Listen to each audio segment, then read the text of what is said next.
कल 29 दिसंबर सरकार के 4 साल पूरे होने को हैं और इस संदर्भ में आप भी जानना चाहते हैं, राज्य भी जानना चाहता है कि सरकार ने ये 4 साल कैसे कार्य किया। तो इस संदर्भ में लगभग चीज़ों के गवाह आप रहे हैं समय पर समय, लेकिन मैं यही कहना चाहूँगा कि सरकार तो ज़रूर हम लोगों ने बनाई, लेकिन मुझे लगता है जिस तरीके से सरकार को हम लोगों ने और इस राज्य को दिशा देने का पूरा एड़ी चोटी एक किया, वो किसी से छुपा नहीं है। सरकार ठीक से बनी हुई नहीं थी, कोरोना महामारी आया, कोविड आया, लॉकडाउन हुआ और चूंकि झारखंड देश का सबसे पिछड़ा राज्य है, यहाँ किसान, मजदूर तबके के लोग, गरीब, पिछड़े, आदिवासी, दलित, पिछड़ा बहुल्य राज्य है। ऐसी आपदाएं इनके लिए एक अभिशाप के बराबर होता है और आपने देखा कि इस वैश्विक महामारी में और राज्यों के अनुपात में हमारे राज्य में जो अफरा तफरी और जो एक भयावह स्थिति होने की शंका थी, उसको हम लोगों ने पूरे डट कर मुकाबला किया और काफ़ी शांतिपूर्वक हम लोगों ने उस वैश्विक महामारी का भी सामना किया। और खुशी इस बात की कि इस राज्य के गरीब, असहाय, मजदूर लोगों को भी हम लोगों ने इस वैश्विक महामारी में कुछ नहीं होने दिया, बल्कि इस चुनौती में हमारे दो मंत्री भी शहीद हो गए। फिर जब कोविड का बादल छटने लगा तो जैसे कि हम लोगों ने वादों के अनुरूप कि ये झारखंडियों की सरकार है और हम लोगों ने राज्य के हर वर्ग, हर समाज को लेकर आगे बढ़ने का काम प्रारंभ किया। एक बहुत महत्वाकांक्षी योजना सरकार की रही, आपकी योजना, आपकी सरकार, आपके द्वार कार्यक्रम के माध्यम से हम लोगों ने 2021 से राज्य के अंतिम व्यक्ति तक पहुंचने का प्रयास किया और कल ही इसकी अंतिम 2023 का पड़ाव भी खत्म होगा। देश का सबसे पिछड़ा राज्य होने के वजह से राज्य में गरीबी, पिछड़ापन, शैक्षणिक, आर्थिक, सामाजिक जो विषमताएं थी, उसको हम लोगों ने कम करने का पुरजोर कोशिश किया। आम लोगों के साथ साथ राजकर्मियों को भी संवेदनशील हम लोगों ने बनाने का प्रयास किया। आज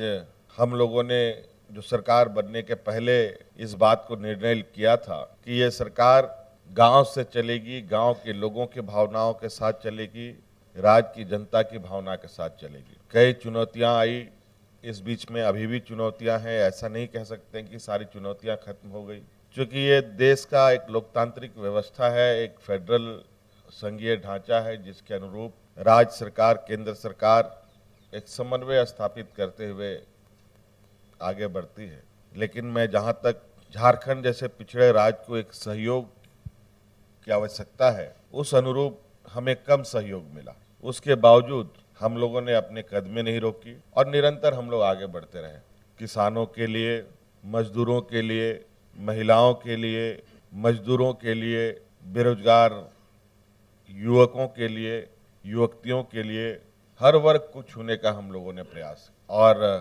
विभिन्न योजनाओं के माध्यम से उनको जोड़ने का प्रयास किया। आप सबको मालूम है हमारे राज्य में 80% के लगभग का जो संख्या है वो लोग ग्रामीण परिवेश में रहते हैं और मुझे लगता है कि इस राज्य का अगर सर्वांगीण विकास की राह पर चलने का अगर हम संकल्प लेते हैं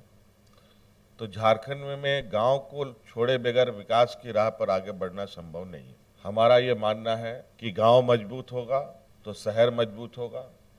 शहर मजबूत होगा तो राज्य भी मजबूत होगा। राज्य बने हुए 20 साल हो गए, 23वां साल चल रहा है अभी। 2025 में ये युवा राज्य के रूप में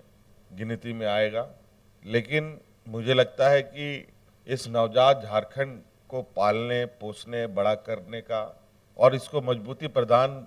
करने की जो जिम्मेवारी थी, जो हमारे विपक्ष के लोगों को सबसे अधिक मौका मिला। लेकिन आज ये कोई नहीं कह सकता कि आने वाले 25वें साल में झारखंड इतना मजबूत हो चुका है कि ये हर चुनौती से लड़ सकता है। आज इस झारखंड की आत्मा को, इस झारखंड के जड़ को हम लोग निरंतर प्रयासरत हैं कि जो इसमें कमियां थी या कमजोरियां थी उसको खत्म किया जाए और आगे बढ़ाया जाए। हम लोगों ने सरकार के अंग के रूप में कार्य कर रहे कर्मचारियों को भी चाहे वो पुलिसकर्मी हो, शिक्षक हो, अनुबंध कर्मी हो, सभी को साथ में लेकर बढ़ने का काम किया है, सबके साथ मिलकर काम किया। आज हमारे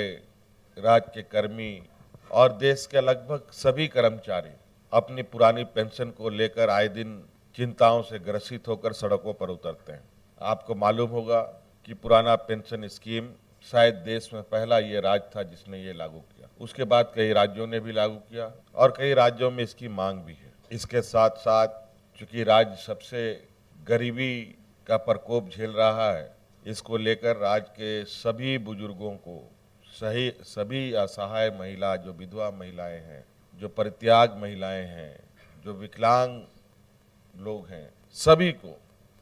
हम लोगों ने सर्वजन पेंशन से जोड़ा। मुझे लगता है कि इस राज्य की जो पहली प्राथमिकता होनी चाहिए थी वो सामाजिक सुरक्षा पर होनी चाहिए थी, तो उसको भी हम लोगों ने बल दिया। हमारी आने वाली पीढ़ी, हमारी जो छात्र छात्राएं हैं, उनकी छात्रवृत्ति की बढ़ोतरी की बात हो, सावित्रीबाई फुले योजना से बच्चियों को सशक्त करने की बात हो, मरांगोंग के जयपाल सिंह पारदर्शी छात्रवृत्ति